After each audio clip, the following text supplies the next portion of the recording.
Bismillahirrahmanirrahim. Lanjut, tadi ada kesalahan teknis sebentar berhubung kita belum ada pengalaman yang sama-sama. Jadi ya bisa dilanjutkan. Tadi kita sudah di pembahasan wasobihi ajmain, yakni pembahasan tentang sahabat. Siapa itu si sahabat? Kadang ada aja yang tidak tahu sahabat itu seperti apa, sebagainya. Kategorinya seperti apa sih orang yang bisa dikatakan sahabat? Di sini dikatakan wasohibiyun wa man ijtama'a mu'minan binabiyina Muhammad sallallahu alaihi wasallam ba'da nubuwwatihi. Yang dikatakan sahabatnya kanjeng Nabi itu adalah orang yang berbangsa sahabat, yakni orang yang berkumpul pada zamannya kanjeng Nabi tatkala kanjeng Nabi masih ada, yakni masih sugeng istilah bahasa Jawa itu, dan dia posisinya beriman dalam setelah kanjeng Nabi diangkat menjadi nabi. Jadi ada orang kau berkumpul dengan kanjeng Nabi keadaan beriman. Nah, berkumpulnya dengan nabi yang sudah diangkat derajatnya menjadi utusan. Nah, ini bisa dikatakan sahabat. Karena memang kan sejarahnya yang kita tahu sedikit-sedikit itu tatkala kanjeng Nabi diangkat menjadi rasul utusan, itu banyak sekali yang mengingkari. Bahkan keluarganya sendiri ini mengingkarinya.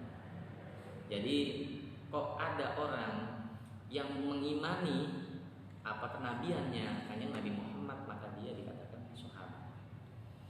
Kemudian amma ba'du, setelah Kiai Musonef memulai dengan baca bismillah, alhamdulillah dan sholawat salam, kemudian Kiai Musonef memulai dengan ucapannya fa inni aradtu an ajma'a kitaban lil akhbari an-nabawiyah wal atharil marwiyah bi isnadin shahihin wa thiqin.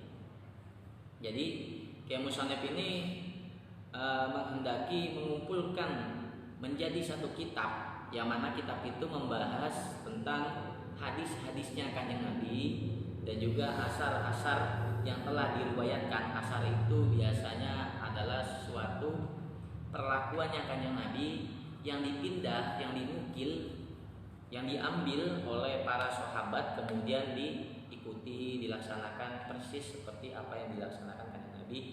Kemudian ada orang sahabat lain mengikuti tingkah lakunya sahabat itu. Nah, itu namanya asar. Asar itu adalah tindak lampahnya para sahabat yang mana masih dalam koridor ittiba terhadap kanjeng Nabi. Yang diriwayatkan bi isnadin shahihin wasikin, yang diriwayatkan. Jadi kan hadis-hadis itu asar atau hadis seperti akhbar itu diriwayatkan dengan sanad yang sahih dan sanad yang kokoh. Nah, nanti ada lagi pembahasan dalam pembahasan hadis, itu ada istilah ilmu hadis yang mana membahas tentang sanad, tentang matan, tentang kesohehan, tentang kualitas hadis itu tersendiri, seperti ada hadis sahih, hadis hasan, hadis marfu, mauquf dan maudhu atau dhaif, itu dibahas dalam ilmu hadis. Kemudian fatarahtu al-asanid wa wada'tu arba'ina baban fi kulli babin asyratu ahadis. Nah, kemudian Kiai Musonef ini meringkas hadis-hadisnya itu dengan yang hanya diambil, hadis itu kan banyak sekali. Kemudian Kiai Musonef ini hanya mengambil 40 hadis, yang ini di bab ini ada 40 bab, yang mana wa fi kulli babin asyratu ahadis, yang mana di setiap babnya itu ada 10 hadis. Nah, ini karena yang diambil ini mungkin pokok-pokoknya, makanya akhirnya wasama itu lubabul hadis. Akhirnya Kiai Musonef menamakan kitabnya dengan lubabul hadis, artinya intisari dari hadis. Jadi yang diambil dari sekian banyak hadis itu yang diambil hanya sebagian, dibuat 40 bab. Setiap masing-masing bab itu ada 10 hadis, berarti ada 40 hadis. Wa asta'inu billahil azimi 'alal qaumil kafirin. Dan Kiai Musonef juga meminta pertolongan kepada Allah yang Maha Agung atas kaum kafir dalam menegakkan agama. Memang dulu itu tatkala Islam ingin disyiarkan itu banyak sekali gangguan, terutama dari orang-orang yang selain Islam. Nah, akhirnya Kiai Musonef ini meminta pertolongan agar dalam menyiarkan agama Islam dengan cara berkarya, yakni membuat kitab, itu dimudahkan, ditolong oleh Allah Subhanahu wa taala. Kemudian wababul awal fi fadilatil ilmi wal ulama. Nanti di bab pertama kita akan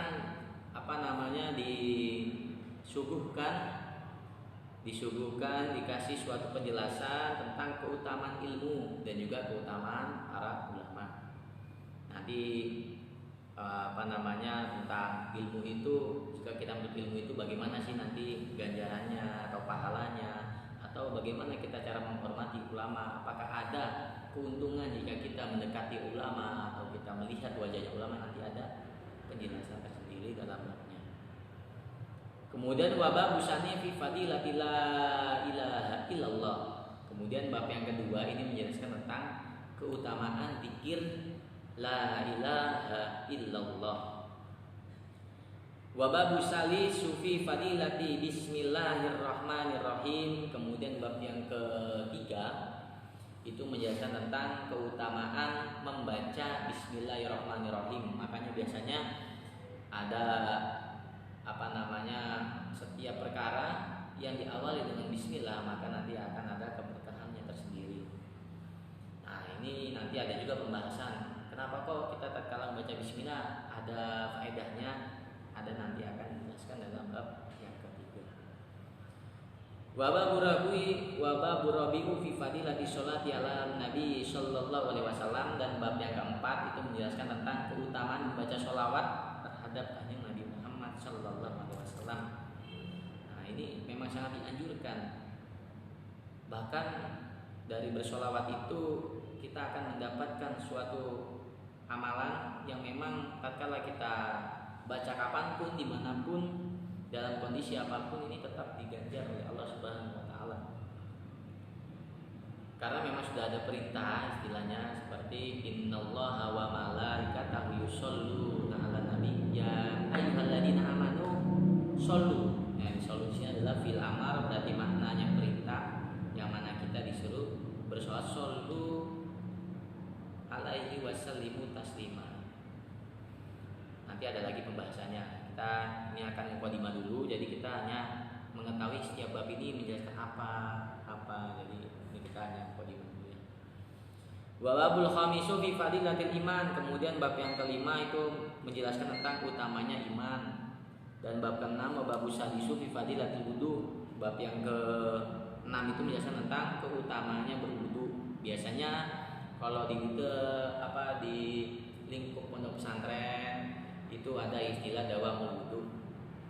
Ada beberapa santri yang mengistiqomahi berwudu, mungkin agar biar ilmunya cepat masuk, belajar lebih mudah, cepat paham, dan biar futuh. Ini biasanya ada tirakat atau riyadhah dawamul wudu, melanggengkan wudu, menjaga wudu, kondisi badan tetap suci. Wa abu sabiu fi fadilati siwak. Dan yang ke bab yang ke-7 ini menjelaskan tentang siwak. Wa babusa fi fadilatil adan. Dan yang bab ke-8 menjelaskan keutamaan adan. Wa babu tasyu fi fadilati sholatil jamaah. Dan bab yang ke-9 menjelaskan tentang keutamaan sholat berjamaah. Meskipun lagi corona, tetap aja kita dianjurkan juga untuk berjamaah. Yang penting jaga jarak, pakai masker dan cuci tangan. Babul asyiru fi fadilatul Jumat. Dan yang bab ke-10 ini menjelaskan tentang keutamaan sholat Jumat. Ya, bagi laki-laki yang wajib dan bagi perempuan tidak diwajibkan.